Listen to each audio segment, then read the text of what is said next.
All right.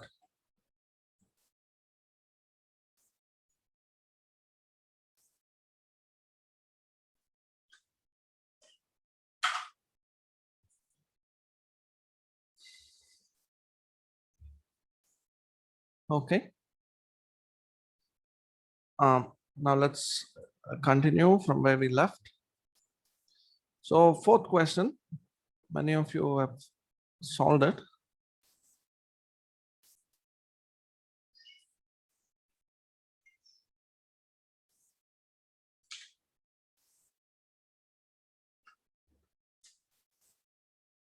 Okay, this is the question. So find the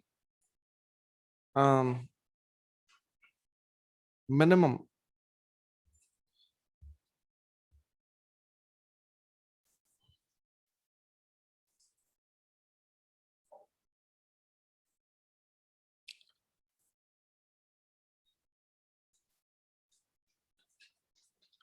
and options are given to us.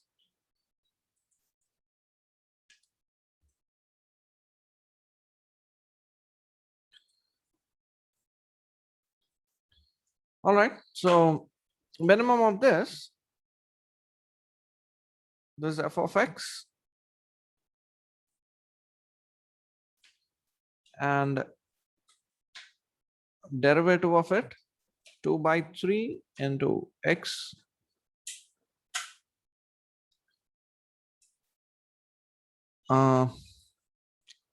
minus 1 to the power 2/3 minus 1, that is x to the power 1/3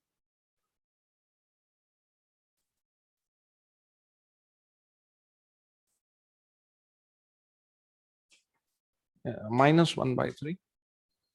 So we get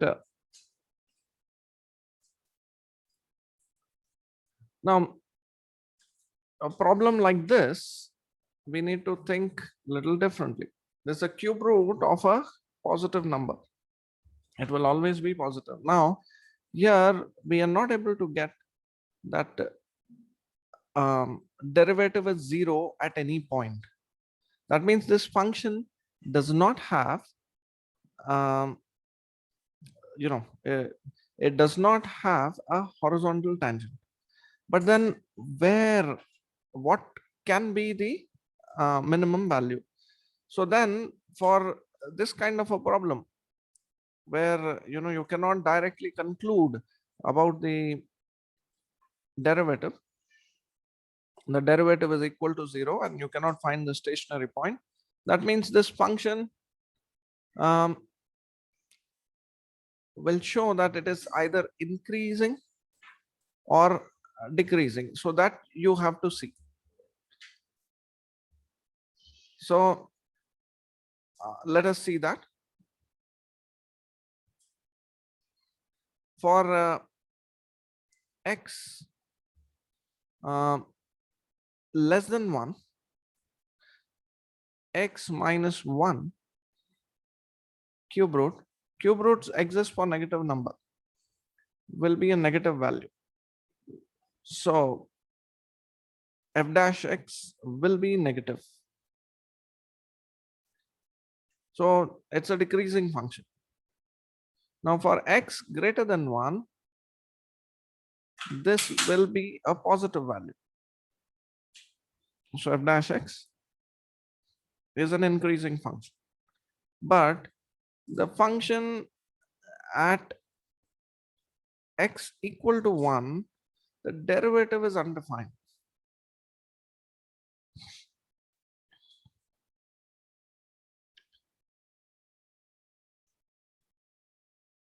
Okay. So, but we can see from common sense logic, function is decreasing till 1 and increasing after that, and function becomes 0 at x equal to 1.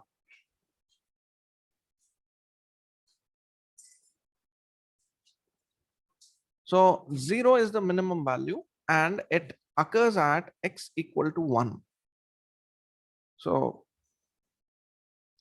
this is the answer.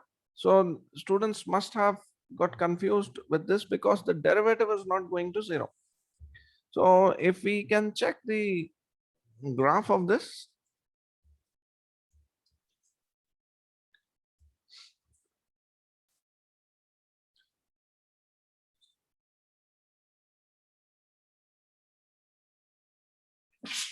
excuse me,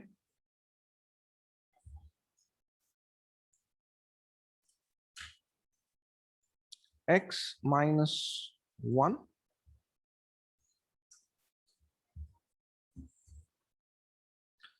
to the power 2 upon 3. So see this graph. So why we do not get a derivative? Because you're getting a vertical tangent. The tangent is not horizontal, tangent is vertical. So if you're able to see this clearly, so therefore, but the minimum value for the whole range of function is 0, and it occurs at x equal to 1. Okay, so that was the fourth question.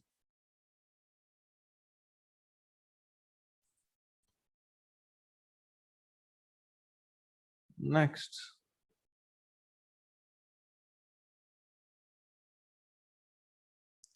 Just a second.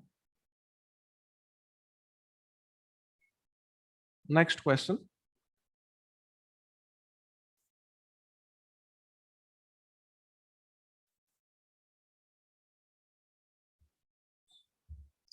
This is easy. This is not so difficult. I don't know why some of you made mistakes in this.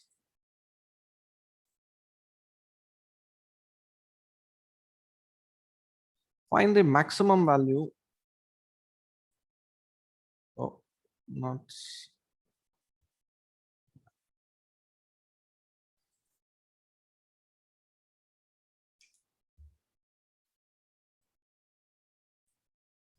So find the maximum value of f of x in this interval. So let's do this. So f dash f of x is this. So f dash of x is 6x square minus 18x plus 12. Now if we take 6 common, x square minus 3x plus 2, which means it is 6 into x minus 1 into x minus 2. So this is equal to 0, implies x is equal to 1 and comma x is equal to 2. At 2 points, the derivative is 0. Now it's a closed interval. Now we need to find the maximum value. So either it happens at the critical points or at the boundaries. So m will be the maximum of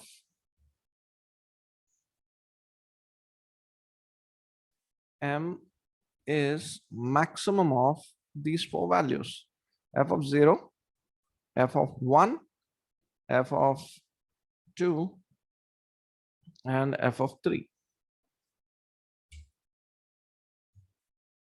Now maximum of so this is maximum of f of 0 is minus 3.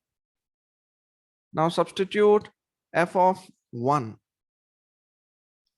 F of 1 is 2 minus 9 plus 12 minus 3. So 2 plus 12 is 14, and 9 minus 9 minus 3 is minus 12. So we get 2. Then f of 2, let us find f of 2. 2 into 2 cube, that is 16, minus 9 into 4, 36, plus 24 minus 3. So we get minus 12. So plus 4. So 4 minus 3, 1. We get 1. And f of 3, this is f of 2. F of 3 will be 2 into 3 cube, 27 into 2, 54, minus 9 into 9, 81,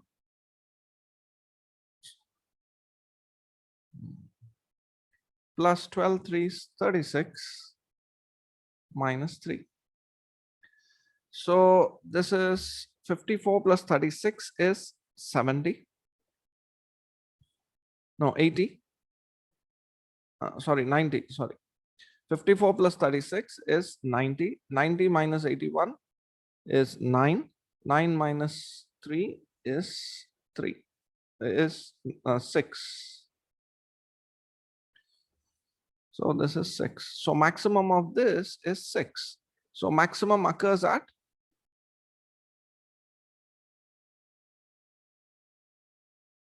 x equal to 3, the boundary. So this is the global maximum value that we need to find based on the question. So the maximum value is 6. Let us see why students made mistakes. 7 of you gave the answer as 2.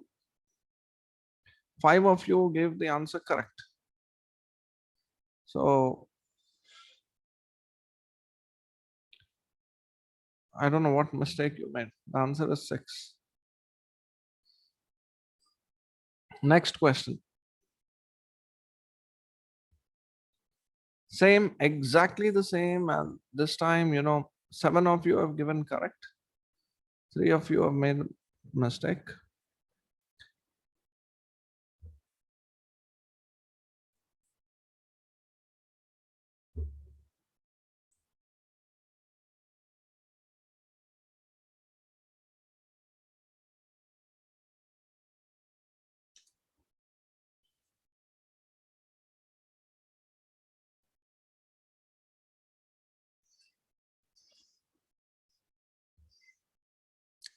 Okay, this is the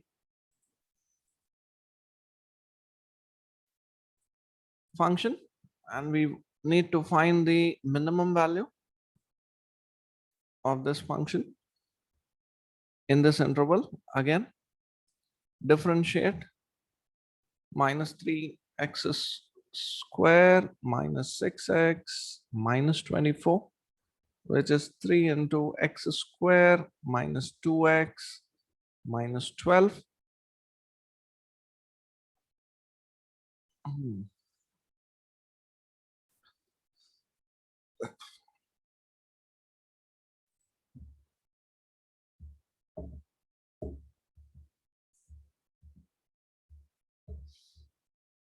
Okay, so what could be the roots?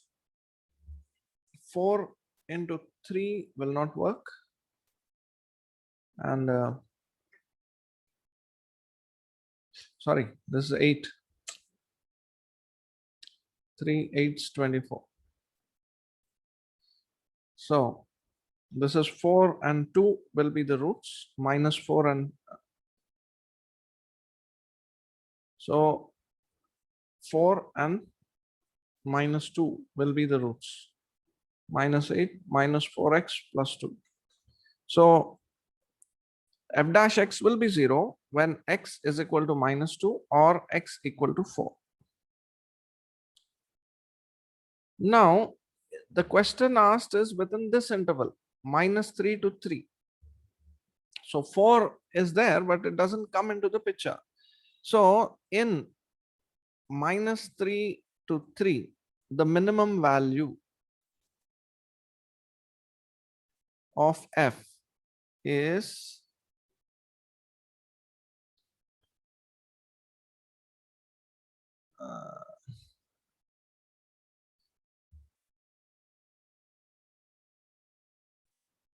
m is minimum of f of minus 3, f of minus 2, and f of 3. F of 4 is outside of this. So Now we can calculate what is f of minus 3 is minus 27 minus 3 into 9, again minus 27, plus 24 into 3, which is 96. No, 72.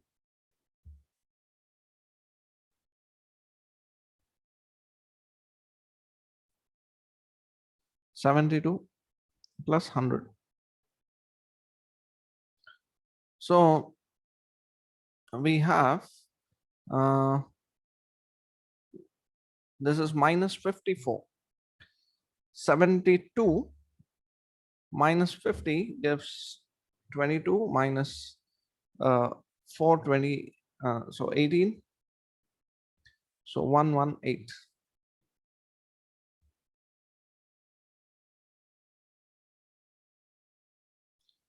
Okay, next we have f of minus 2.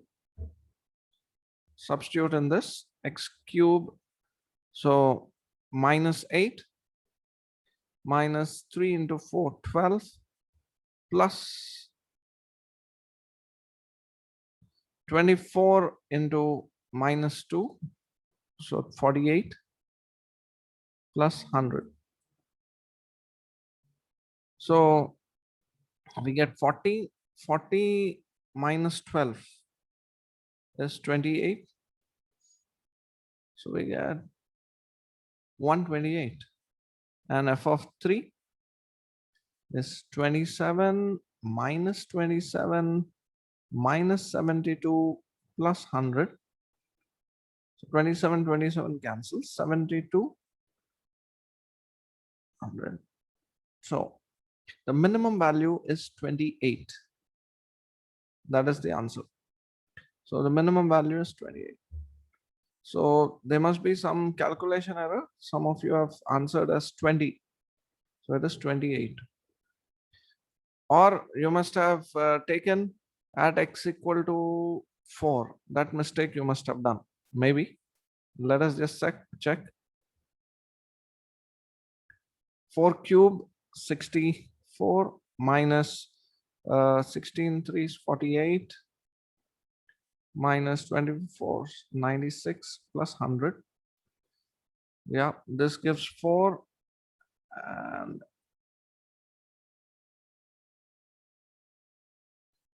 yes, 20. So this is the mistake you have made. Okay, this is not within the interval. That this point is outside the interval. So be very careful how you solve this question. Okay, is it clear?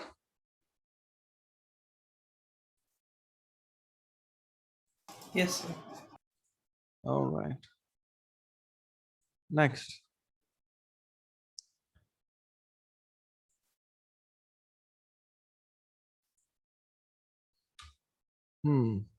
Now this is a problem on finding the areas.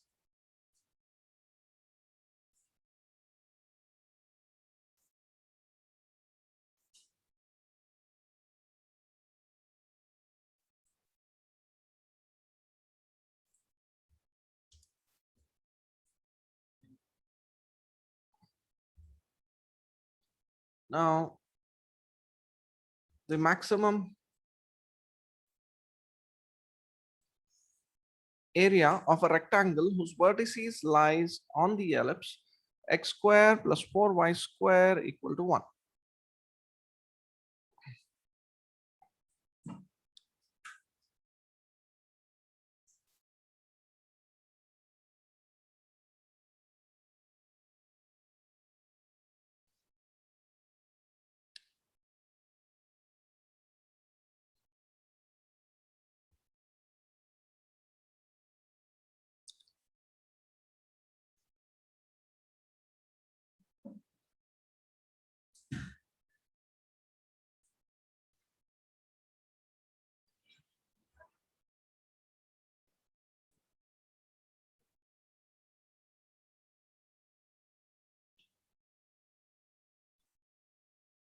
Okay, so this is the ellipse. The ellipse equation, x square by a square plus y square by b square equal to 1. So here a is 1 and b is equal to half. So this point is 1 comma 0. This point is 0 comma half. Now we are embedding a rectangle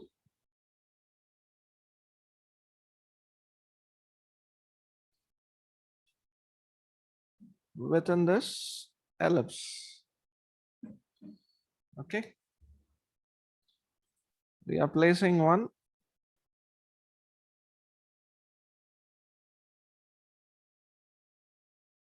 rectangle like this. Now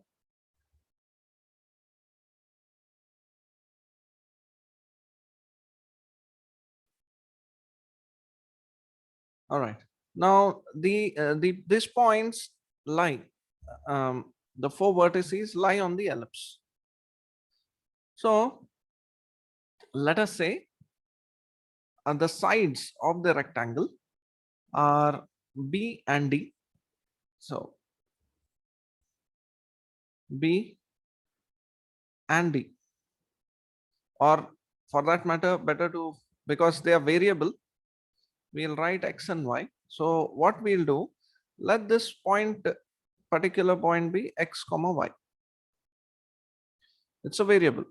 So x and y keep changing such that they lie on the ellipse.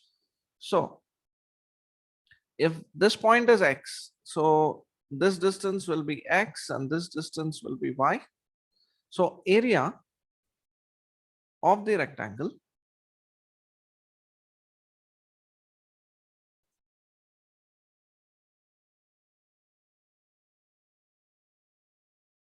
A is 2x into 2y.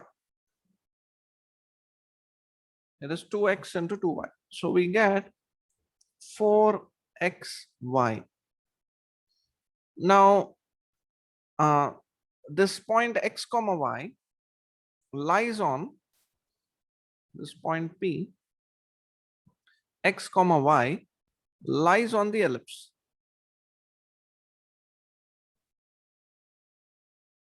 Therefore, it satisfies the equation of the ellipse. From here, we get y square is 1 minus x square upon 4. And y will be under root of that. So if we want to eliminate, eliminate this under root term, consider a square, area square, a square will be 16x square y square. Now 16x square y square will be the area of the rectangle, and y square will be written as 1 minus x square upon 4.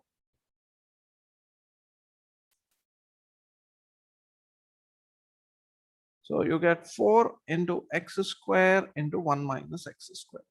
So if a square is maximized, that means a is maximized. So we want to find the maximum area. So let this be the function. So let f of x be 4x square minus 1, 4x square into 1 minus x square. This, so this is square of the area, but if a gets maximum, a square will also get maximum. So we have to maximize this function. So this is 4 times x square minus 4 times x raised to the power 4. Now to maximize this, the first derivative must be equated to 0. So we get 4 into 2, 8 times x minus 4 times 4, 16x cubed.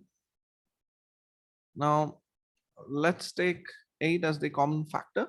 8x, we get 1 minus 2x square equal to, now equate this to 0 for f to be maximum. Now it's a cubic. I can differentiate and check also again. Okay, first we'll find out the roots. Roots are simple.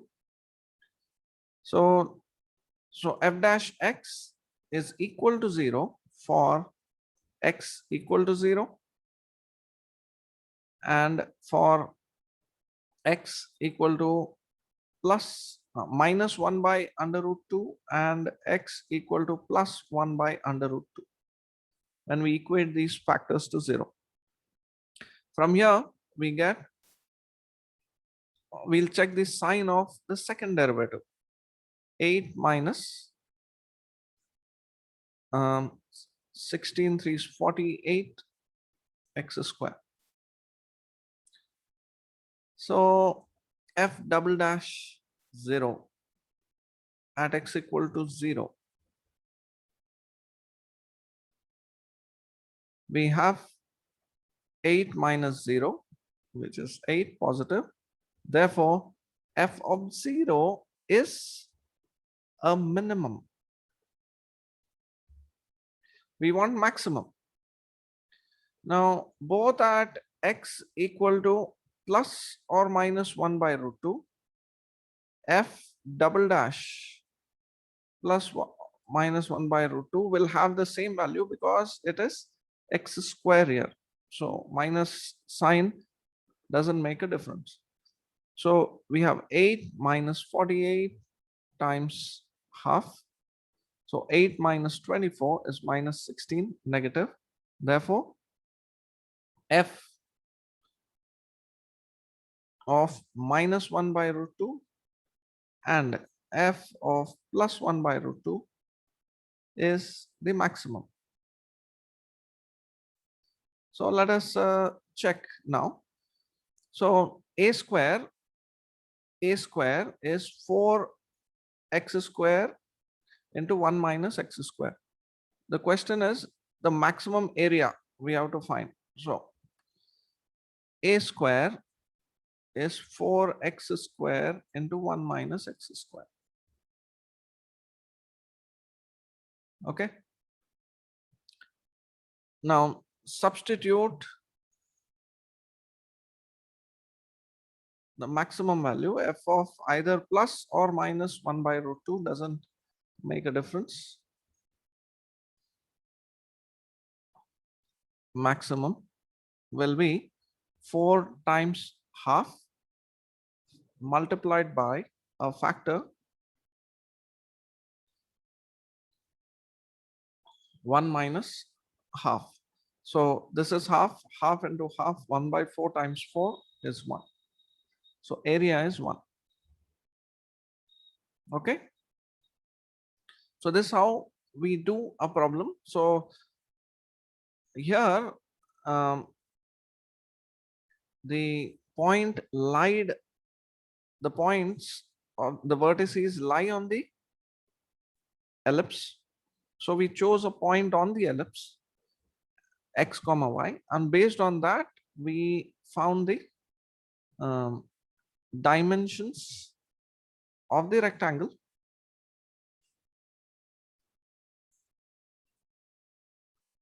All right, and then the area of the rectangle is the product of the adjacent sides. So that's how we get that.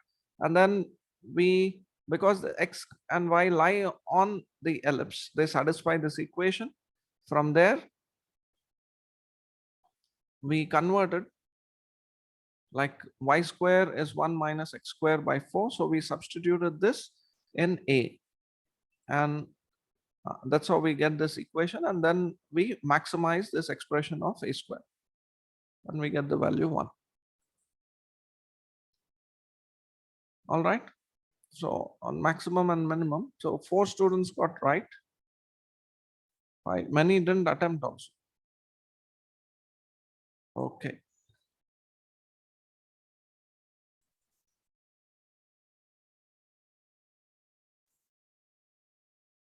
All right, this is a very simple question. Very, very simple question. Only 7 students attempted. I don't know why.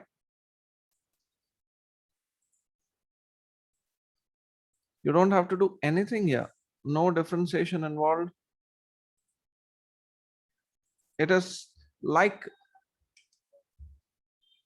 um, a similar question to what we had done in the first problem today. It does not have a derivative at x equal to 0.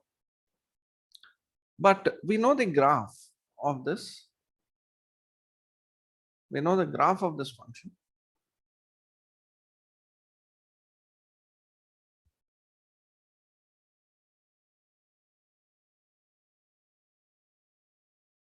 Sorry.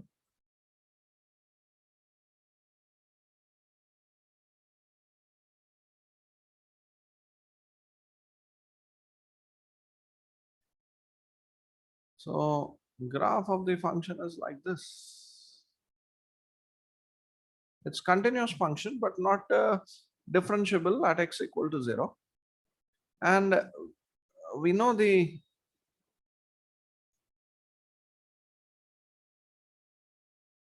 is f of x equal to modulus of x.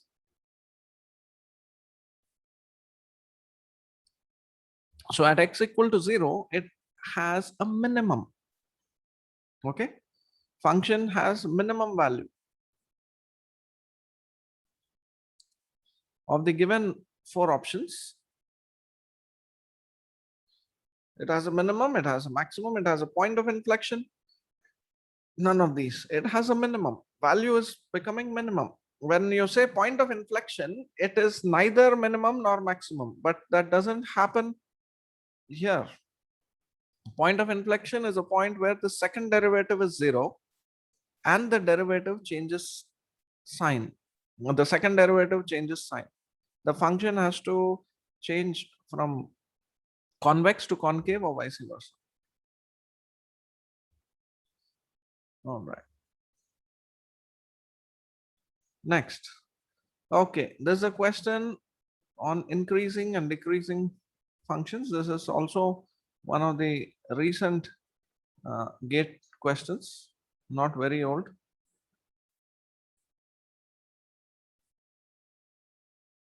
What's happening?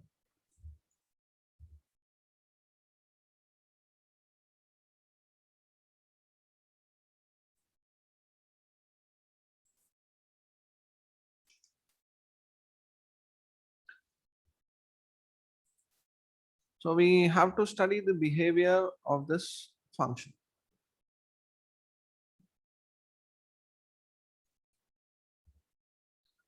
So on which interval? On the interval -1 to 3. So we need to be careful. Again, like one of the previous problems, we should not make a mistake. We should be within this interval. Now f of x is x cube minus 3x square plus 1. Derivative will be 3 times x square minus 6 times x plus 0. So we have 3 times x multiplied by x minus 2. So now the function is having a stationary point when derivative is 0. So f dash x is equal to 0 at x equal to 0 and x equal to 2. So derivative is 0 at 2 points.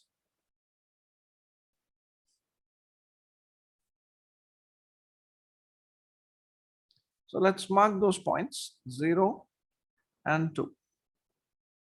And again, the number line sign scheme at when x is greater than 2, both the factors are positive. When x lies between 0 and 2, x is positive, but x minus 2 is negative, so product is negative. And when x is less than 0, both the x and the factor x minus 2 both are negative, so the product will be positive. So f dash x is of this form. So f is increasing here. Okay, in this particular region, look at the nature of the question.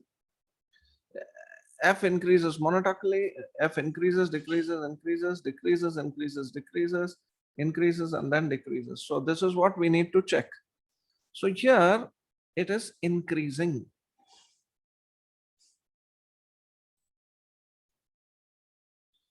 Now at this point, it is increasing and then again decreasing. So this is the point of maximum.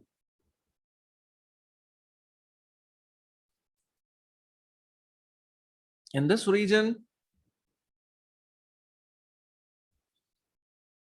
F is decreasing. And in this region, again, F is increasing. And this is the point of minimum.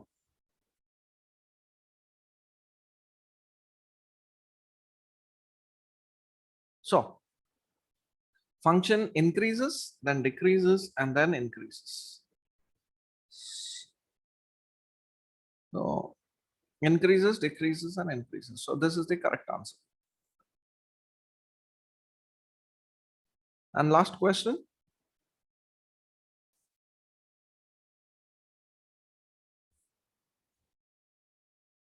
Okay, it's a simple problem.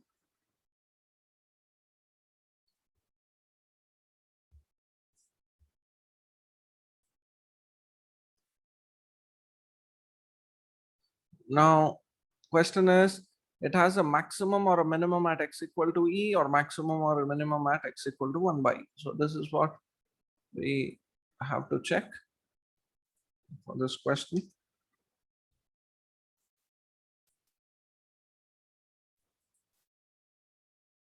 So now this is e power y is equal to x raised to the power 1 by x. Best is to take logarithm. So y is logarithm to the base e of x raised to the power 1 by x, which is nothing but 1 by x log x to the base e. So differentiating, so the first derivative of this function now will be,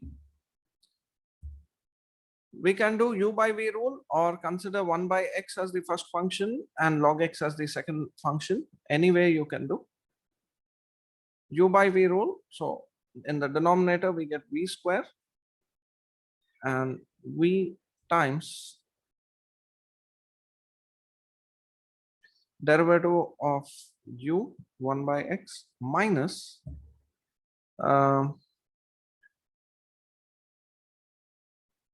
derivative of v times log x. So we get 1 minus log x to the base e by x square. Now if the derivative is to be equal to 0, then it is that log x to the base e should be equal to 1, which is possible when x is equal to e. So now whether it is minimum or maximum, we can differentiate it again or just use the first derivative rule. If we differentiate it again, again it may be a complicated expression. You can, so derivative only you have to see. So when x is less than e, so log x to the base e will be less than 1, which means 1 minus log x to the base e will be greater than 0.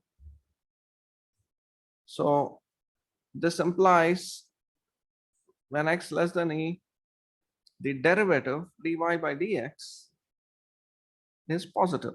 So function is an increasing function.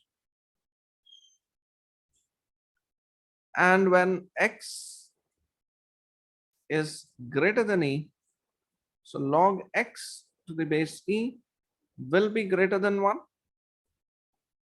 So 1 minus log x to the base e, because this is greater than 1, it will be negative. This implies that the derivative is negative. So function is increasing, derivative becoming 0,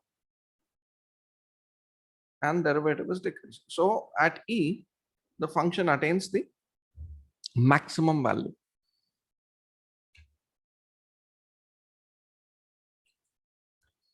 So maximum value at x equal to e.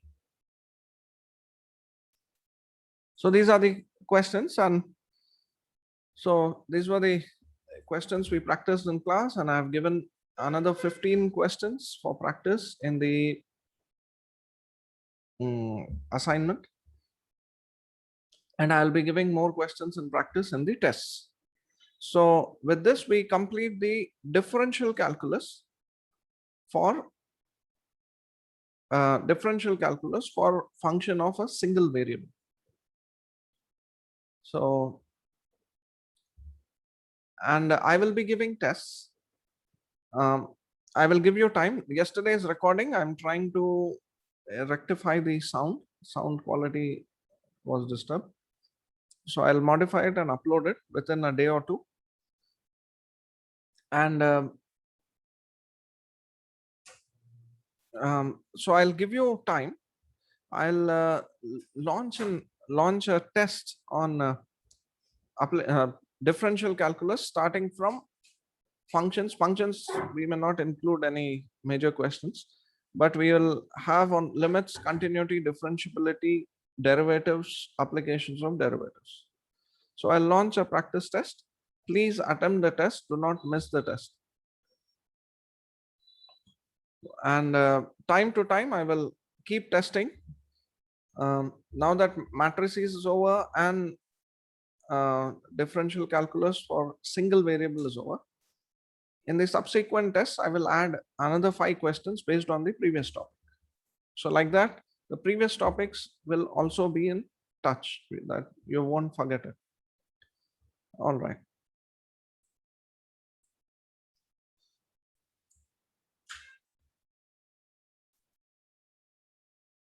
Next is the important topic,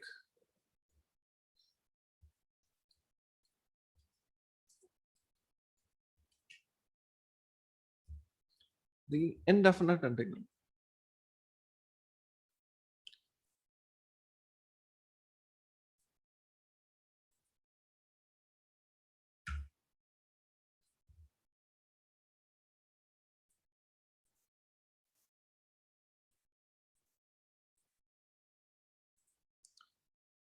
So now we begin integral calculus,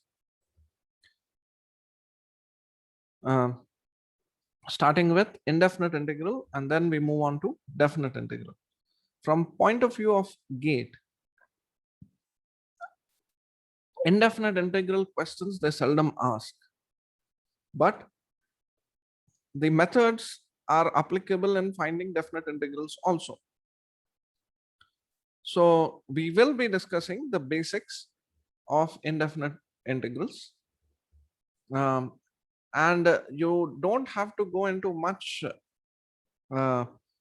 difficult and very typically difficult questions as you might have faced in IIT JEE type of exam, especially advanced type of exams. You just need to know the basic properties, but what I've seen with many of the students is they do not have a grip on integrals, either definite or indefinite. So whenever they bump into problems, even there in the core discipline courses, they bump into problems where they have to do an integration, they are lost.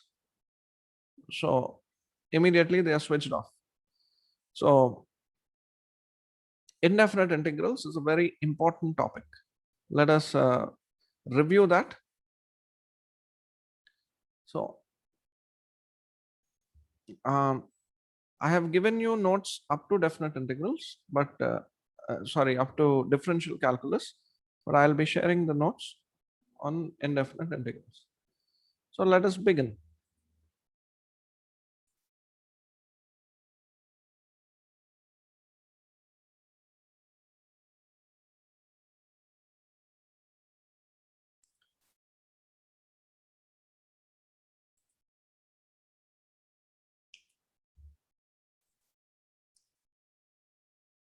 Okay.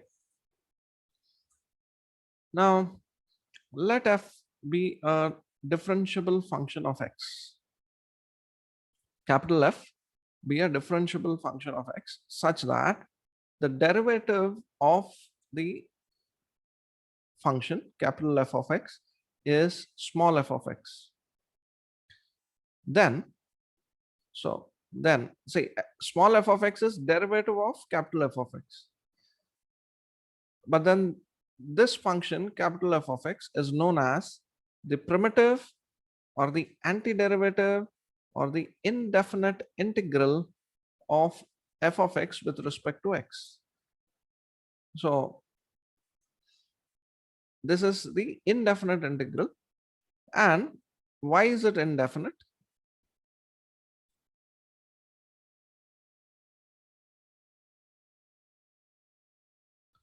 Because of this integration constant c.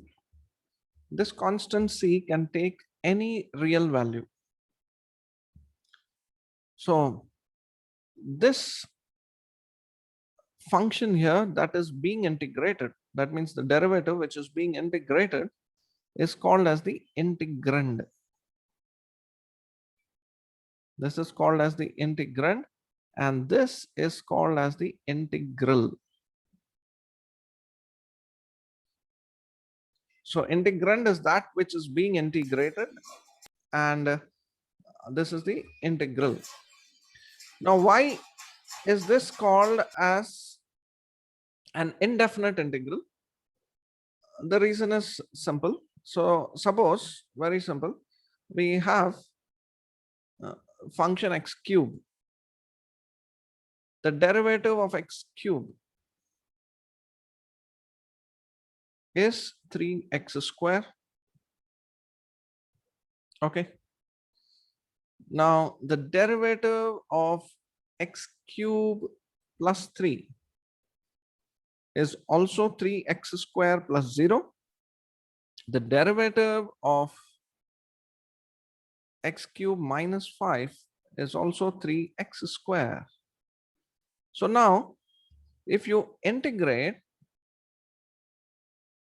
3x square, we'll get x cube for sure, but it can be any value, either 3x x cube plus 0 or x cube plus 3, x cube minus 5 or x cube plus 1, x cube, any constant. So you're not sure of which is the actual function. Therefore, this is the indefinite integral. If you want to know what is this constant c, some other properties of the function, you need to substitute and find out the value. For example, if you know that the function is equal to 1 at x equal to 0, so then you substitute x equal to 0, then the value of c will be 1. So this is the indefinite integral. So indefinite integral is antiderivative of meaning it's the inverse process of differentiation. If we know the derivative, then we can find the antiderivative. So I have given a list of functions. Now there are methods of integration. One, it is based on standard results. Other, it is based on substitution. So one by one we will go through. However, based on standard results, let us do this. The first method of finding the antiderivative is using the standard results. Now the standard results,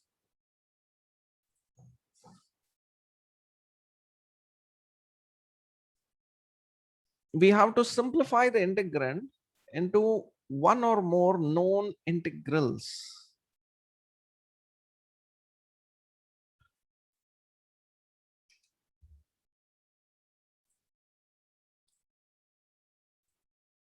One or more known integrals.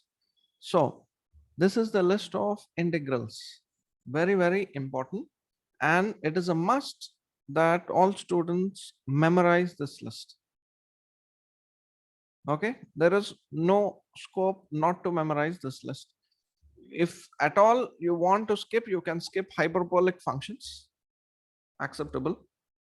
But all of the others, you will have to memorize it. Okay, you will have to write it on your own. So derivative of integral of x power n dx is x to the power n plus 1 upon n plus 1 plus c. Of course, n cannot take the value minus 1. If n takes the value minus 1, this is the integral. 1 by x. Derivative of 1 by x is log modulus of x. Why log modulus of x? Why not just log x? Because we don't know what the value of x is. X can be a negative value, but log cannot be defined for negative of x. Log can be defined only for positive of x. So even if x takes negative value, modulus of x takes care of it. Okay. So modulus of log of mod x will be the antiderivative.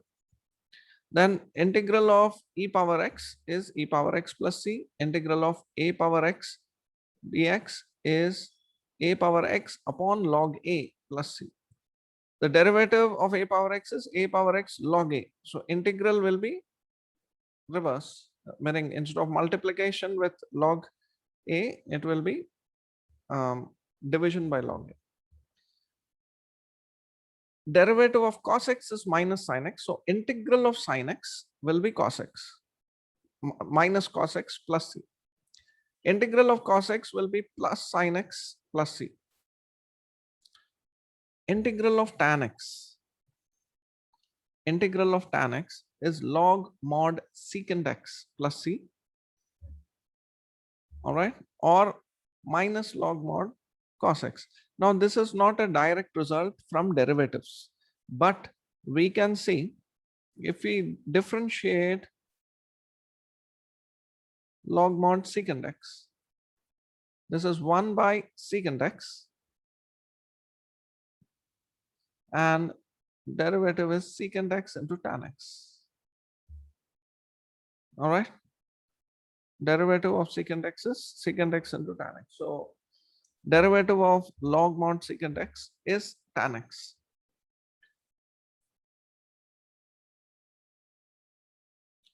Similarly, okay, yeah, similarly integral of cot x is either log sin x plus c or minus log cosecant x plus c. There are other ways to do it, to find this integral, but best is to memorize this one. We will save a lot of time. Now integral of secant x dx is log mod secant x plus tan x. If we differentiate this, we will get the left hand side. And this we can write it as 1 by cos x plus sin by cos x. And or convert this to this form, then we can convert it to when we simplify, we will get this. So either it is log modulus of secant x plus tan x, And by trigonometric simplifications, you will get log mod of tan of x by pi by 4 plus x by 2 plus c. Okay, this is a simple simplification. You can try this. And cosecant x is log mod cosecant x minus cot x plus c. And a simplification of this will give you log mod of tan x by 2 plus c. Then integral of secant square x is tan x, because derivative of tan x is secant square x. And integral of cosecant square x is minus cot x plus c, of course. Integral of secant x tan x is secant x plus c. Integral of cosecant x cot x is minus cosecant x plus c. Integral of sine hyperbolic x is cos hyperbolic x, and vice versa. Integral of cos hyperbolic x is sine hyperbolic x. So for those of you who not know what is hyperbolic function, it is e power x. Sine hyperbolic x is e power x minus e power minus x upon 2. And cos hyperbolic x is e power x plus e power minus x upon 2. And tan hyperbolic x is sine upon cos, and cosecant, cot, all those things are similar to trigonometric ratios. And we get secant hyperbolic square x, integral is tan hyperbolic x. Cosecant hyperbolic square x is minus cot hyperbolic x. And secant x, secant hx, tan hx is minus secant hx. And integral of cosecant hyperbolic x, cot hyperbolic x is this. Of course, conveniently, I would say, for unless extreme case they may ask integral of hyperbolic function, even if they ask, we can simplify like this and convert. In an extreme case, if they ask, we should remember the integral formulas. It's just another few 8. We can memorize them, not an issue. These are important. After this, integral of these functions. Integral of dx upon 1 plus x square. This is tan inverse x plus c or minus cot inverse x plus c, because tan inverse x is pi by 2 minus cot inverse x. So that's why that minus, and that pi by 2 mixes with the constant.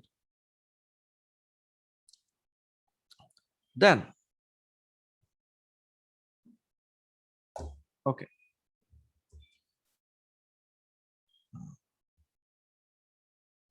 There is one more. Okay. I'll integral of dx upon x minus root of x square minus 1. This will be secant inverse x plus c if x is positive, or this will be cosecant inverse x plus c if x is negative. X is greater than 1, I'm sorry, and x is less than minus 1, because cos, the secant and cosecant function lie outside of minus 1 and 1. So accordingly, their inverses will also follow this. Secant inverse is like the derivative is always positive, and cosecant inverse, the derivative is always negative. You can check the graphs, go back to your basic books and check. So that is why this is important. This seldom we will find a problem directly on integrals being asked like this. However, sometimes we may bump into problems, expressions like this in finding areas under curves or volumes of volumes of bound surfaces when we are using integrals. So sometimes we come across this. And finally, integral log x is x log x minus x plus c. This, of course, we will find by another method, that is integration by parts. Still, it is better to remember integral of log x is x log x minus x plus c. So these 27 are a must to remember. And the first method of integration is breaking down the integrand into, some one of these known forms.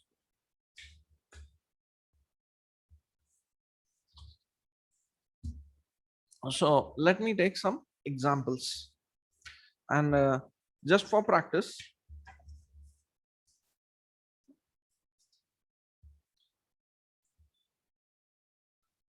so examples.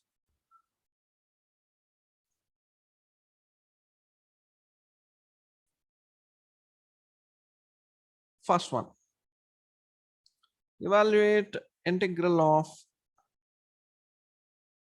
under root x plus 1 times x minus under root x plus 1 dx. How do we do it? Please discuss. I don't want to, I want to cover a lot of problems. So if I give you a lot of time to solve, it will be difficult. I want you all to interact with me. So anybody can tell what will be the next step? How will we find this integral?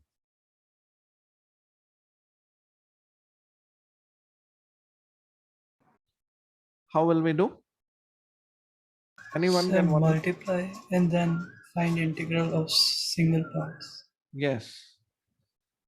We have to use x power n. And when we multiply this, we see, let's multiply this under root x. So x under root x minus under root x times under root x becomes x plus under root x. So under root x multiplied by this factor. Next, 1 multiplied by this factor, x minus under root x plus 1. We can simplify this further. What happens? Plus under root x and minus under root x are cancelled. Then plus minus x and plus x are also cancelled. So we are left with integral x to the power 3 by 2. 1 plus half is 3 by 2 plus 1 dx. So just like differentiation of sum of two functions is sum of the derivatives, so integral will also be split into 2. So we get x to the power 3 by 2 plus 1 by 3 by 2 plus 1 plus x plus c. Okay, because I don't want to write c1 here, c2 here. I am together writing one integration constant. So we get 2 upon 5 times x to the power 5 by 2 plus x plus c. This is the antiderivative. So apparently complex looking product, but what we need to do is just apply ourselves to think in terms of the results. We'll get the solution. If we just think in terms of the results, we'll get the solution. Next, so I'm just making you practice the basics. Integral, evaluate this integral. Cube root of x square minus 4th root of x upon under root x dx. Please tell me the steps.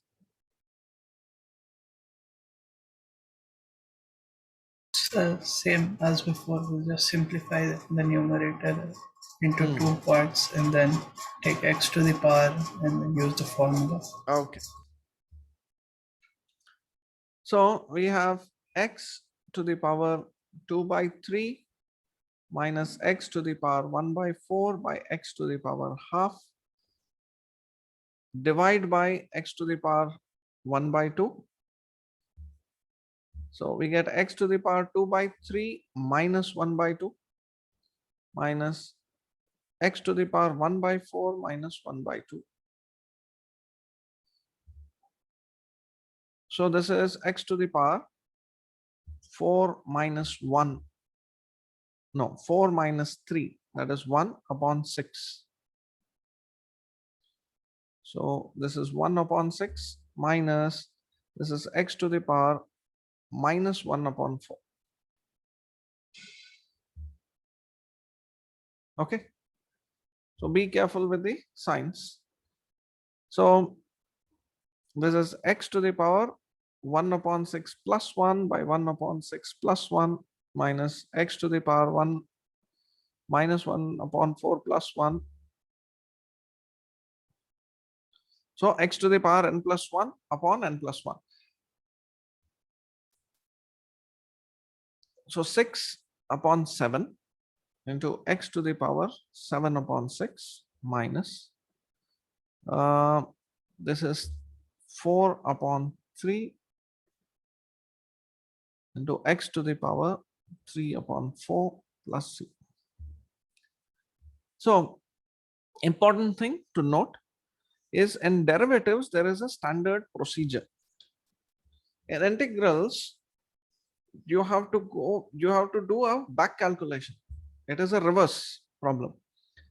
So there has to be some intuitiveness in getting to the solution. Always it may not be straightforward. The solutions may not be straightforward. You just have to be thoughtful. Okay, clear? I hope you are taking along with me. Be along with me. Third question.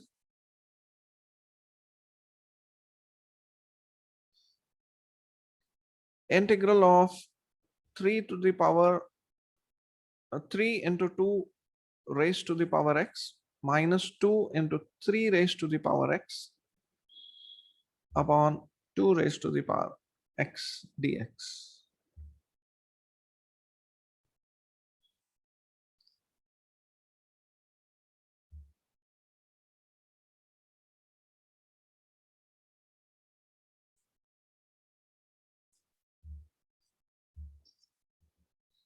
Yes, anybody? So when we split it in the first part, 2x will cancel, then it'll just become integral of 3. And in the second part, we can take 3 by 2 whole to the power x, and Yes. then we'll use the formula. Okay.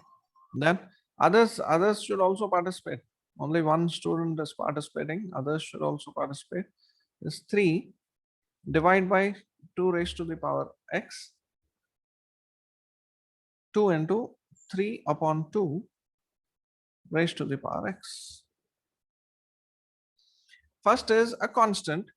Integral of a constant is x, 3 times x minus integral of a power x is a power x upon log a.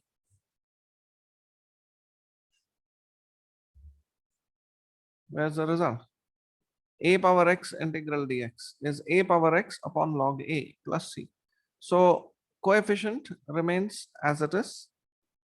Coefficient remains as it is. This is a power x 3 by 2 whole power x, that is the function. So we get this plus c. So this will be 3x minus 2 into 3 upon 2 whole power x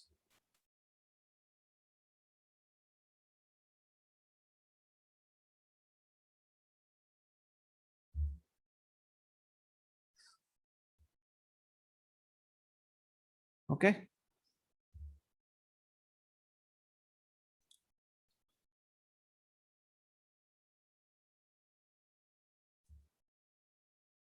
So this is the way to do. Now one more, I'll ask you to think intuitively. integral of 1 upon x into 1 plus x dx.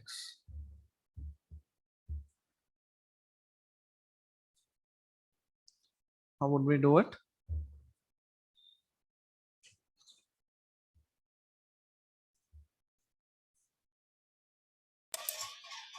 So in the numerator, we can write x minus x plus 1.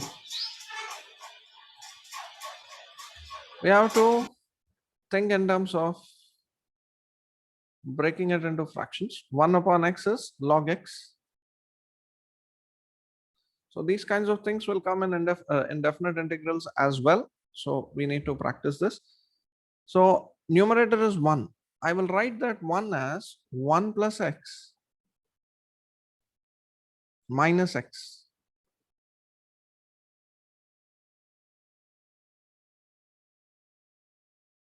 Now I will divide the first factor by the denominator. So what happens? 1 plus x and 1 plus x, they cancel. So I'll get this as 1 upon x minus x and x. The second term I divide by the denominator, x and x cancels. I'll get 1 plus x. So apparently a difficult looking expression is a very simple, by a very simple substitution, not even a substitution, by very simple algebraic manipulation, we get into standard form. Okay, we get into a standard form where we can write 1 by x and 1 by 1 plus x. So this, the first term, 1 by x integral, is log x, and this is log 1 plus x. More strictly, we will have to write modulus.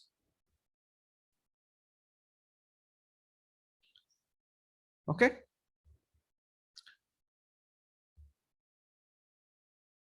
Some trigonometric functions. We need a lot of revision practice.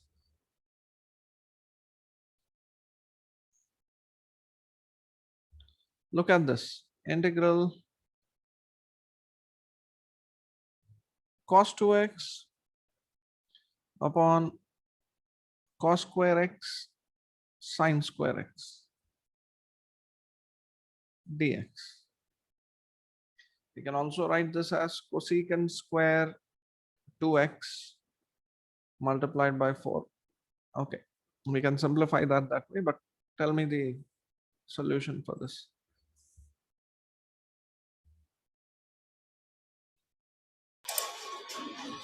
So cos 2x expansion formula.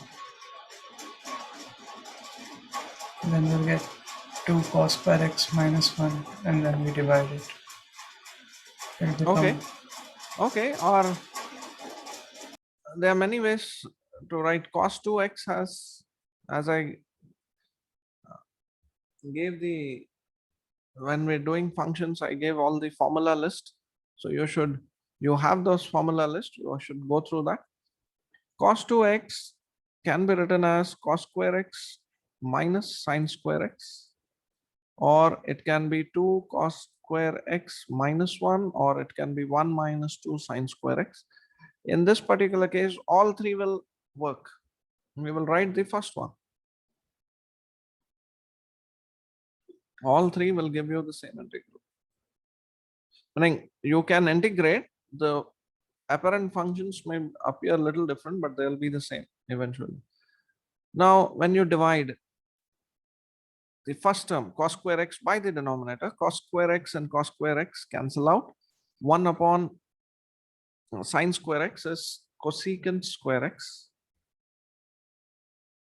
and here we get secant square x dx. Now there is an integral of two standard forms. Apparently this was apparently a complex expression, but just by a simple manipulation we have brought it down to two standard forms. Integral of cosecant square x is what? Minus cot x. And integral of secant square x is tan x. So we have brought it out into standard form. So minus cot x minus tan x plus c. All right. There'll be other problems you can practice. Just take another 4-5 problems from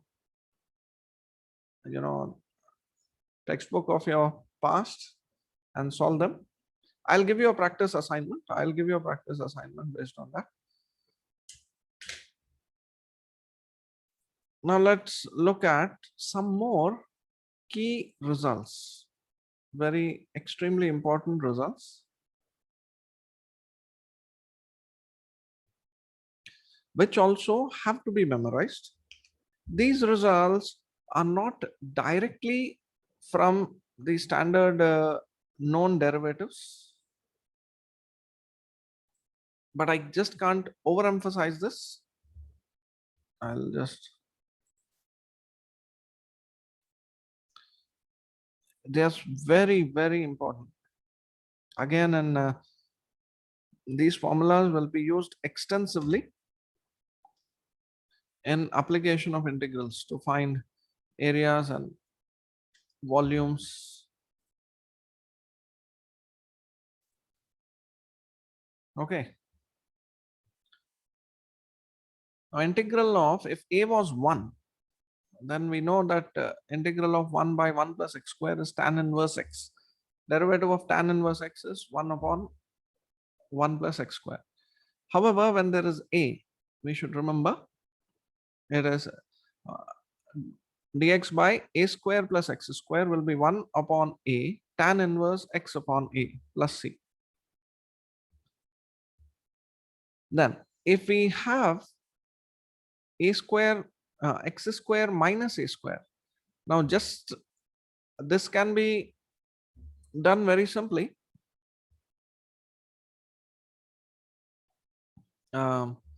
X minus a into x plus a. All right, I'll just show one. The next one you can do.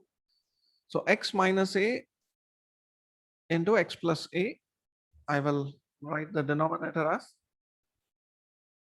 Then numerator, what I'll do, I will write the difference of this product of factors. That is x plus a minus of x minus a. So what I'm doing, why I'm taking the difference is I'll get rid of x, but there is 2a left. But 2a I can always multiply and divide by a constant. That will not affect my integral. So I get 1 upon 2a and I get integral of 1 upon x minus a minus 1 upon x plus a. This is log mod x minus a minus log mod x plus a. This is log a minus log b, that is log of a by b. So that is this result. But we can memorize this. Dx upon x square minus a square is log mod 1 by 2a log mod x minus a by x plus a plus c. And integral dx upon x a square minus x square is 1 by 2a. Now it is log mod a plus x by a minus x. So just remember this, it is a plus x upon a minus x. We need to remember, or we can straight away solve by a little manipulation. This is extension of secant inverse x derivative and integral. So integral of dx upon x into root of x square minus a square is 1 by a secant inverse x by a plus 1. Of course, here x has to be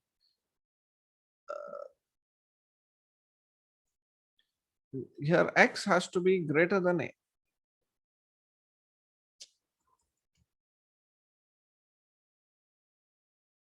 Something wrong, just a second.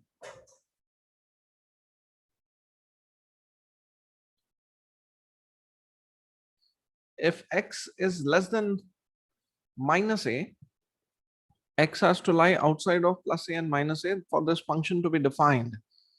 So if x is less than minus a, this will be cosecant minus cosecant. It will be plus 1 by a cosecant inverse x pi. So that you need to be careful. All right. Next, this is again dx upon root of a square minus x square. This is sine inverse of x by a plus c.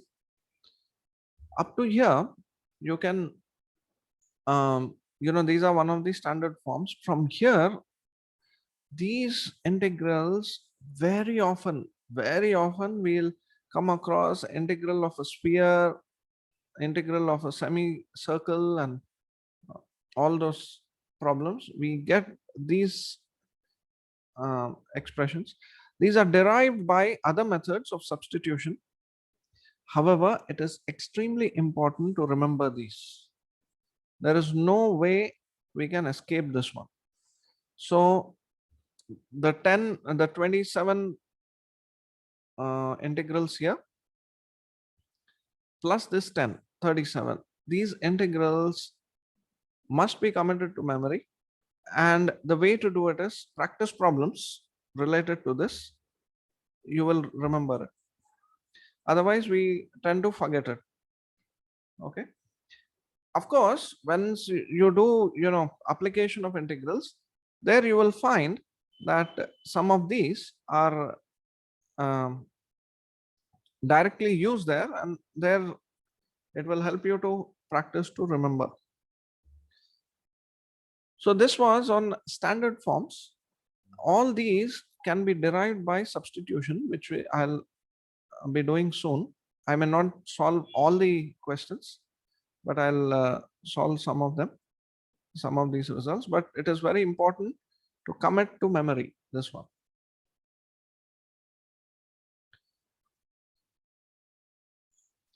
Okay, the next method, a very important method, is integration by substitution, or the change of the independent variable.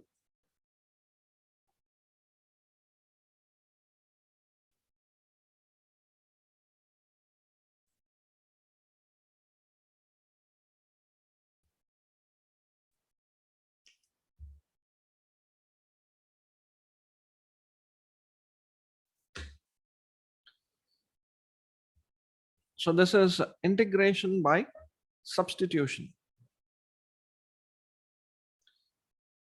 So let us say we have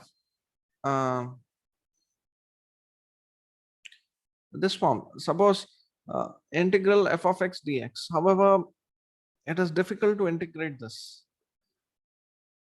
All right, but we substitute x with another function, or f of x to another function. And then let's say x is phi of t. So dx will be phi dash t dt. And then we write, this as f as a function of t, and then phi dash t dt. And this may be converted into a standard form. For example, we will take some standard results, some very useful results, these four.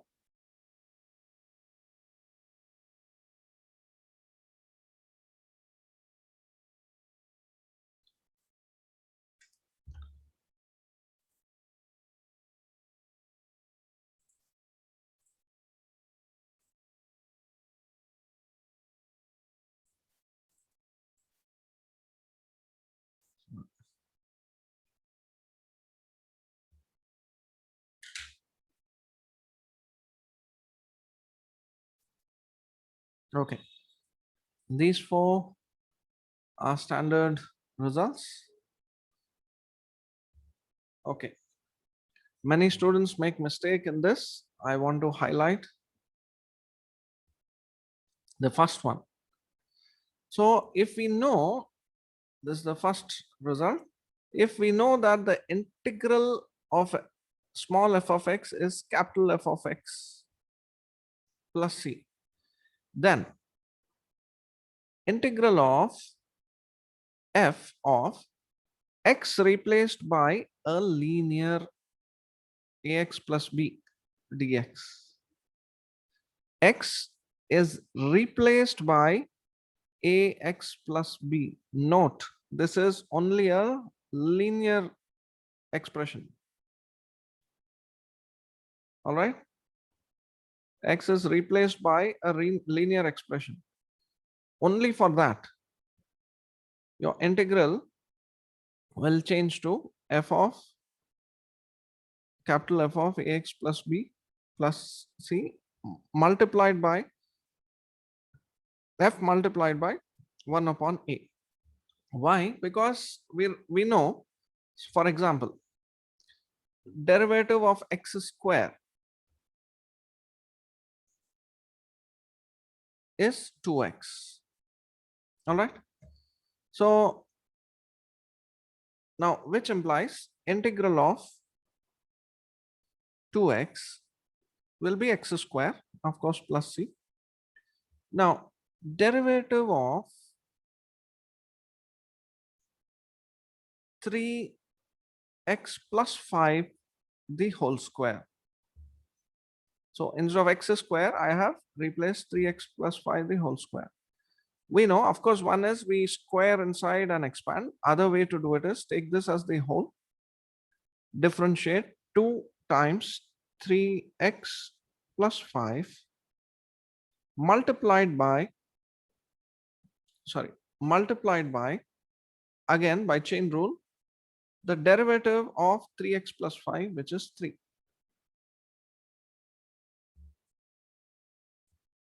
Okay. So now, therefore, now if I do the integral of, if I do integral of 6 into 3x plus 5 dx.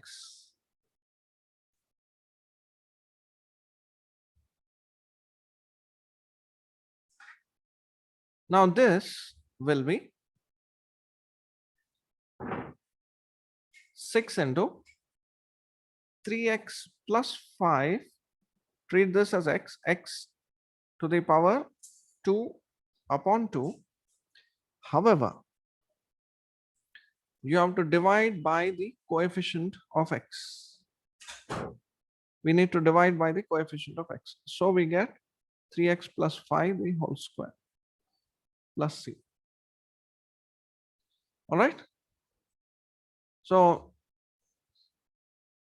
many students make a mistake. What sometimes if they find that this expression is ax square plus bx plus c, what they do instead of dividing, so they see here we divide by a, the derivative of ax plus b. So they divide by the derivative of ax square plus bx plus c. No, no, you cannot do that. This is valid only when x is replaced by a linear expression. If x is replaced by a quadratic or a cubic expression, this result is not valid. Now look at the second result.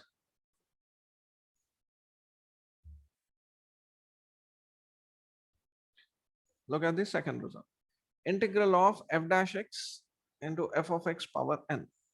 Integral of f dash x into f of x power n dx. So this is integral I. Let us call this as I. Evaluate I, which is this integral. So let f of x be equal to t. So when we differentiate, this implies differentiating, we'll get f dash x into dx is equal to dt.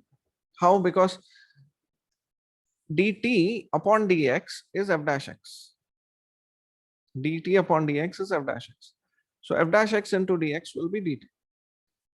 So f dash x dx will be equal to dt. So this f dash x and dx, they become t. So by this substitution, this is substitution.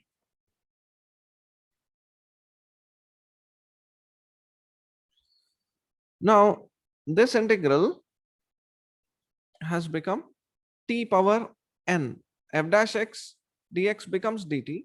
F of x is t. So t power n, and f dash x dx is dt. So we have converted this to a standard form. So this is t power n plus 1 upon n plus 1 plus c. So this is f of x whole power n plus 1 by n plus 1 plus c.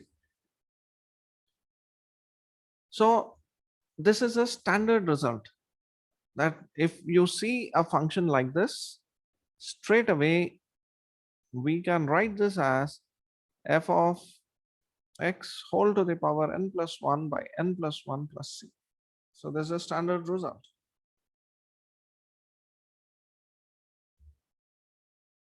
Okay. Next, similarly, by substitution, exactly the same way. We will not, for the want of time, I will not do the same thing. If we substitute f of x as t, f dash x dx becomes dt. So dt upon t is log mod t.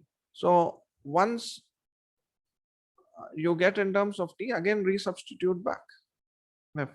So you get log mod f of x plus c. Then integral f dash x upon root f of x. This will be dt upon under root t. That will be t power minus half plus 1 by minus half plus 1.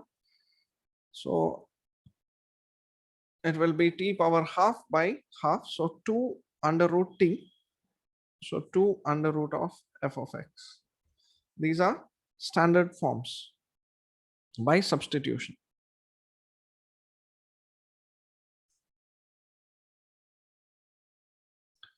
Okay, some examples.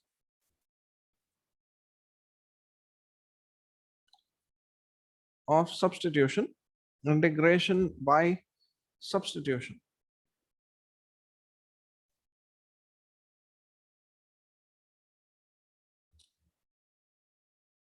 Okay, on substitution.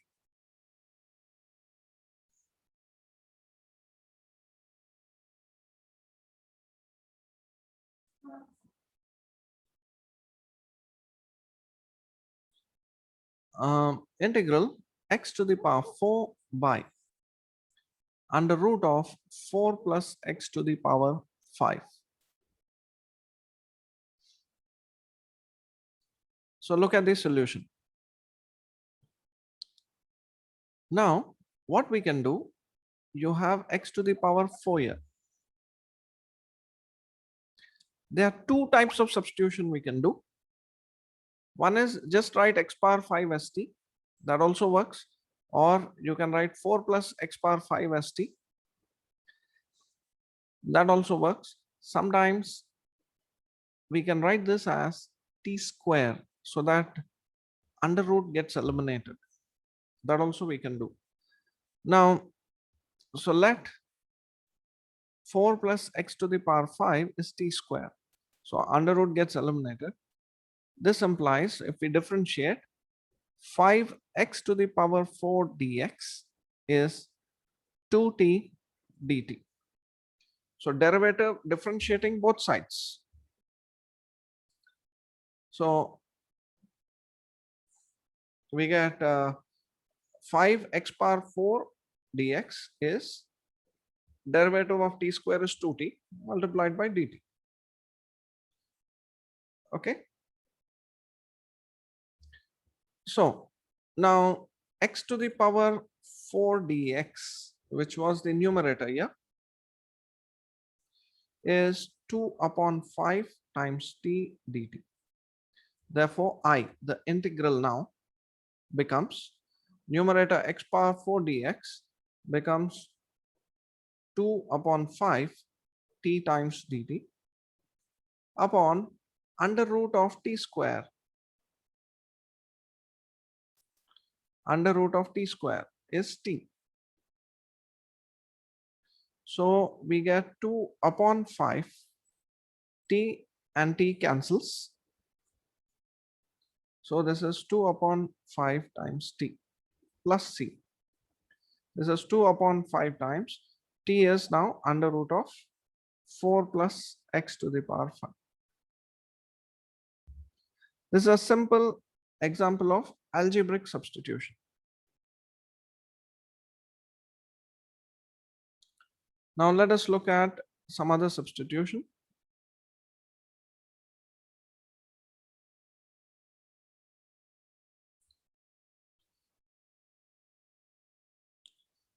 Please participate in this.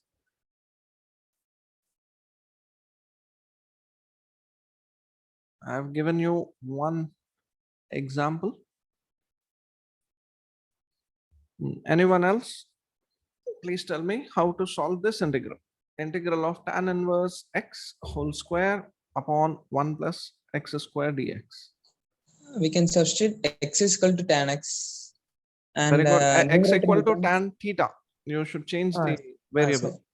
x is equal to tan theta. The numerator becomes theta square divided by 1 plus tan theta square. Then 1 plus tan theta square is secant square. then secant square, then that we can take into cos square in the numerator, and we can separate using UV method. We can separate this. No, you forgot this one. Dx. If you put x as tan theta, then dx will be secant square theta d theta, and those two get cancelled here. Okay.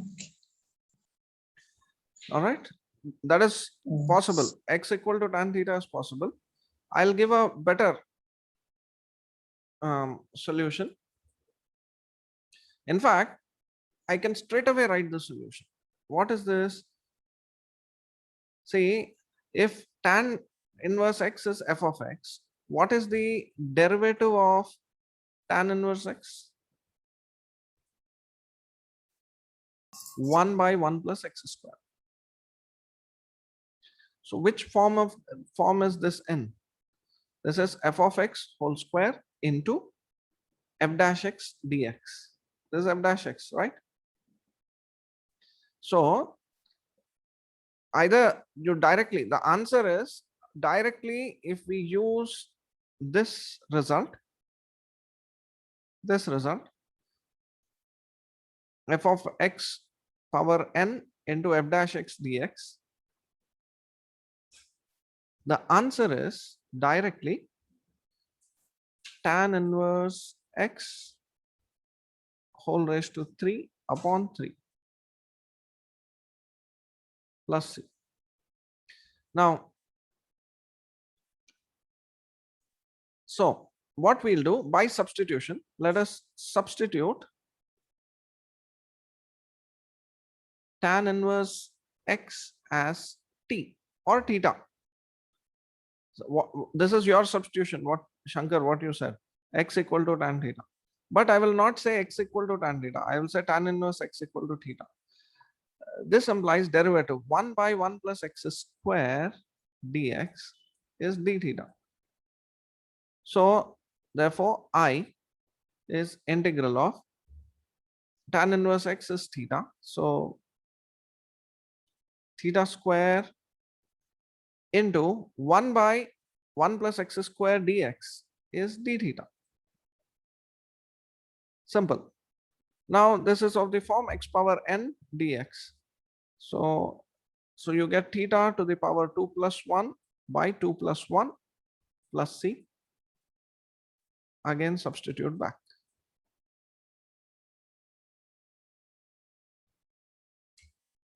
Okay, this is integral by substitution. One more of this type.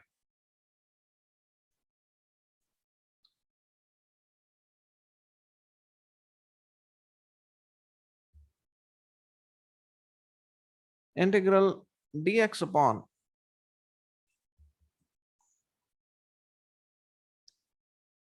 sine inverse x whole cube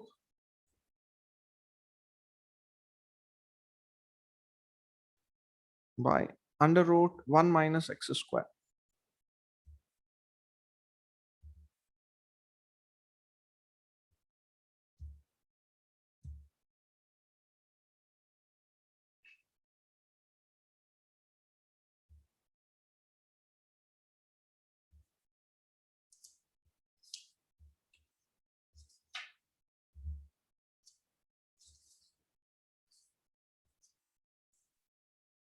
Answer. Again, this is of that form. So substituting x Same equals sir, sine sine inverse x equals theta or t. Okay. All right, substitute sine inverse x as theta. So this implies 1 by under root 1 minus x square dx is d theta. Okay. So the integral becomes integral dx upon under root 1 minus x square becomes d theta, and sine inverse x is theta, so theta cube.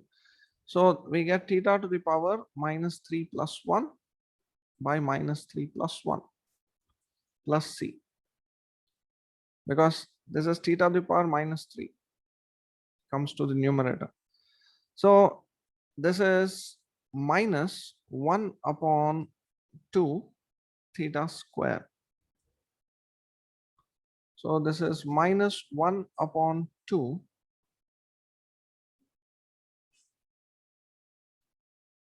sine inverse x whole square plus c.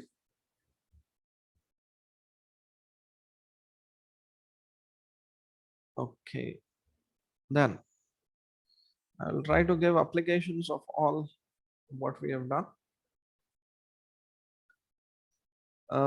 Integral of 2x minus 3 upon x square minus 3x plus 8 dx.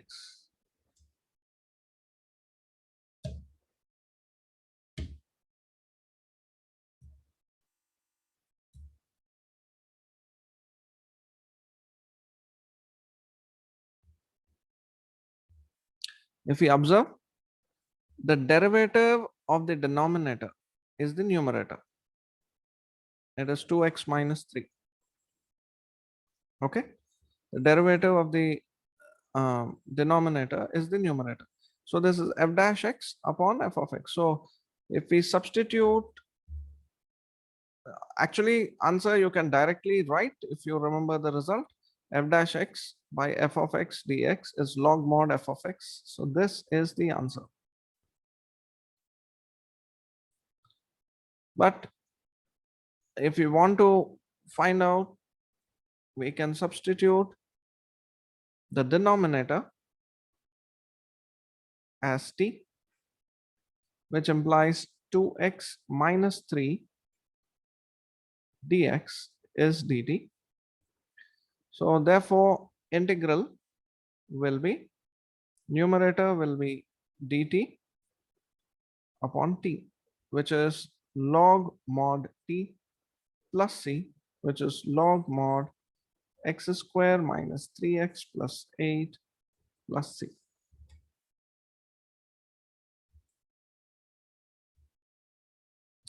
Okay.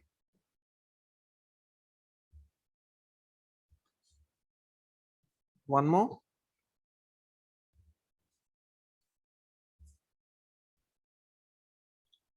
Integral of dx upon cos square x under root of 1 plus tan x. Anybody without substitution directly, can you tell the answer without solving? Directly telling the answer.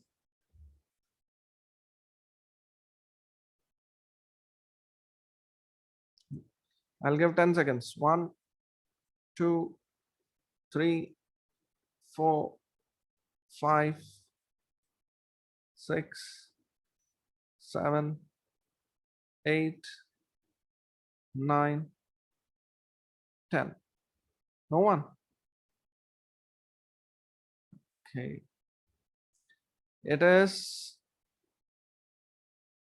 the answer is 2 under root 1 plus tan x plus c.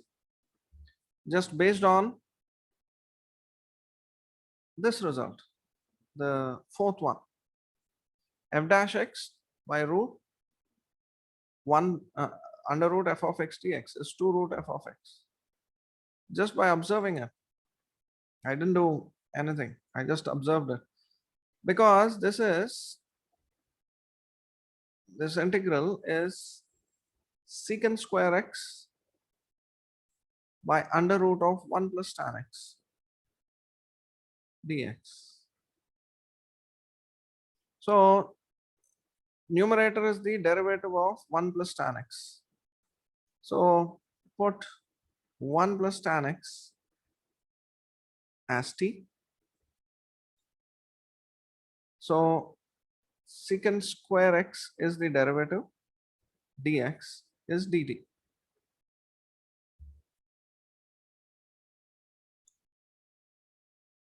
So what we get is integral of dt upon under root t.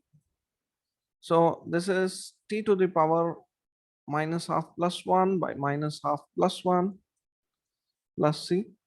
This is half, so 2 root t plus c. So 2 times under root 1 plus tan x plus c.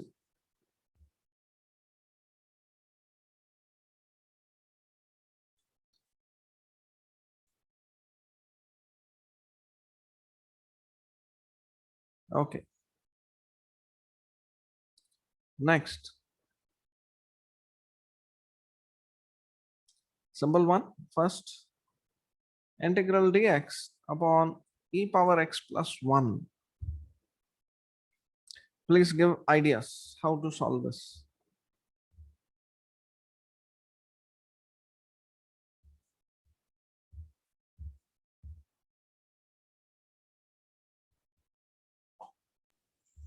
Multiply and divide by e power x in numerator and denominator. Very And good. if you put e power x as t, it will be Very good. it as 1 by t into 1 by t minus 1 by t minus. Then we can substitute in the equation. Very good. So put e power x. So this is our I. So I have just multiplied and divided by t. We just cannot write this as log of e power x plus 1. That is a mistake. It is not log of x plus 1. It is an exponential function. It's not a linear function. So we have to multiply and divide by e power x and then substitute e power x as t. This will give us e power x dx is dt. So this implies I is integral of dt upon t into t plus 1, which we have solved this. You can write this as t plus 1 minus t by t into t plus 1.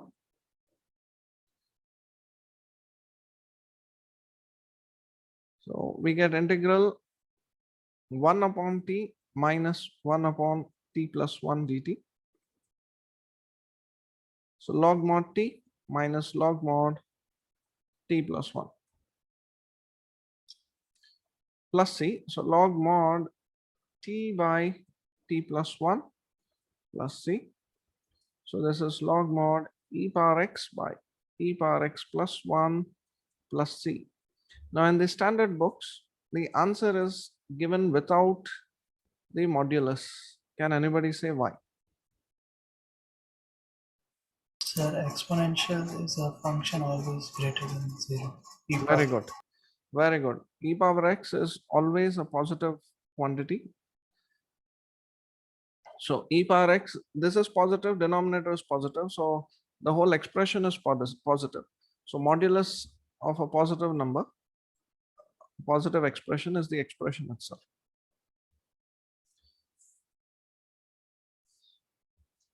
Two more problems for today, then we'll. I'm doing this just so that you review your integrals. Okay, evaluate this integral. Integral sin x into cos x upon a square cos square x plus b square sin square x dx. Please give ideas how to do this.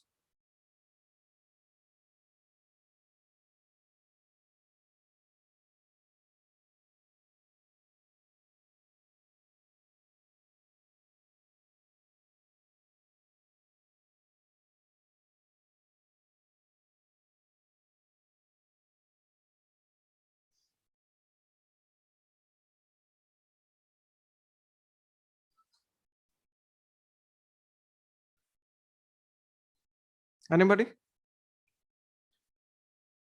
Going once?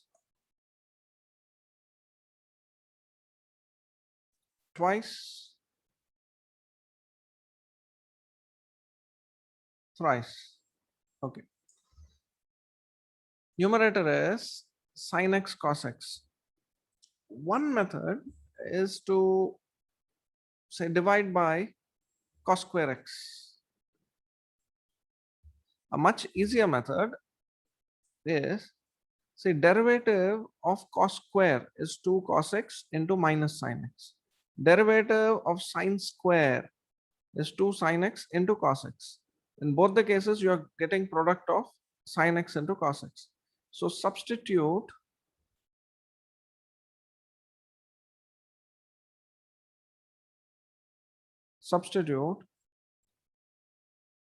a square cos square x plus b square sin square x as t. This gives a square to 2 cos x into minus sin x. So take the minus sign here, plus b square into 2 sin x into derivative of sin x is cos x whole dx is equal to dt. So we get twice of b square minus a square, b square minus a square of cos x into sin x dx, or sin x into cos x dx, whatever, is dt. So we get here sin x into cos x dx is 1 upon 2 multiplied by b square minus a square dt. So therefore, I becomes integral 1 by 2 times b square minus a square dt in the numerator by t. So this is 1 by twice of b square minus a square, which is a constant. It comes out of the integral sign. It's dt upon t. So what we get is 1 by twice of b square minus a square log mod t. Of course, it is all perfect square terms. It will be positive. So you can simply write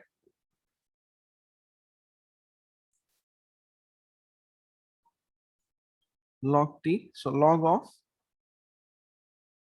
a square cos square x plus b square sin square x.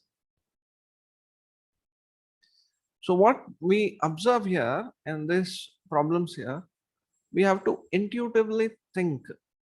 There is no standard procedure that you can approach. Like in derivatives, there's a standard procedure. Follow the chain rule of differentiation. And at each step, there is a formula of how to differentiate the function. Here it's a reverse process.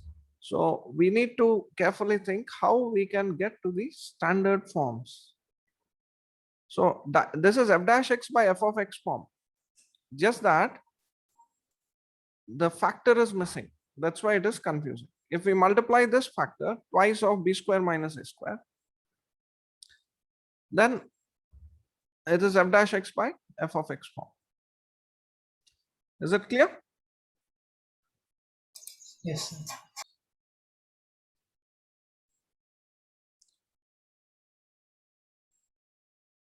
All right, I think maybe one more.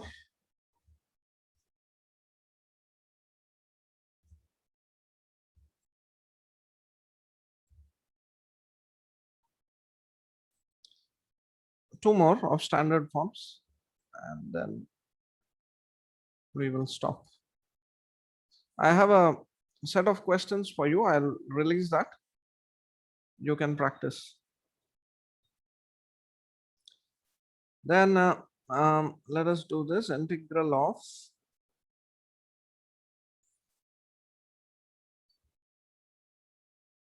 dx upon under root of 1 minus 25x square.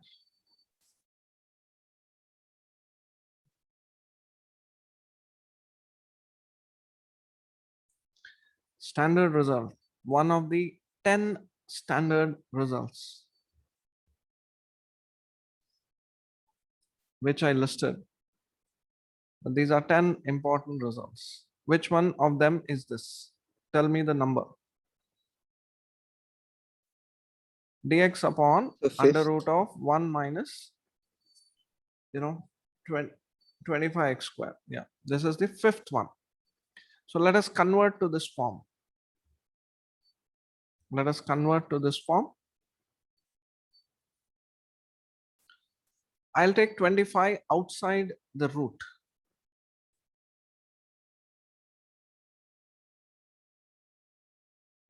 Dx upon, when 25 comes outside the root, it becomes 5.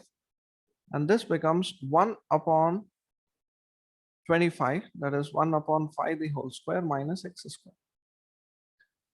So, and the integral of dx upon under root a square minus x square is sine inverse x by a. Sine inverse x, a is 1 upon 5.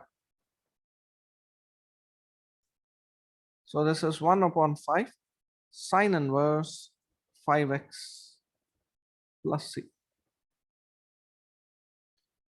All right. Last one for today. Integral dx by 1 plus 9x square.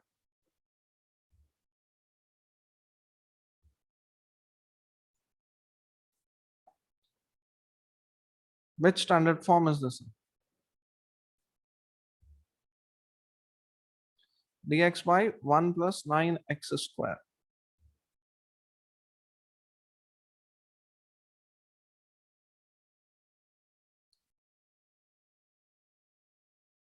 Tell me from 1 to 10, which form it falls? First one. First one. Very good.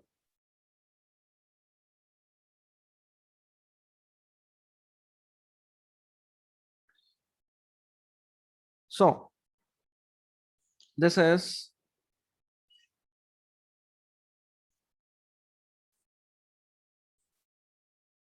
I take 9 outside dx by 1 upon 9. I will write as 1 by 3 the whole square plus x square. So this is 1 by a. A is 1 upon 3. So 1 by a tan inverse x upon a.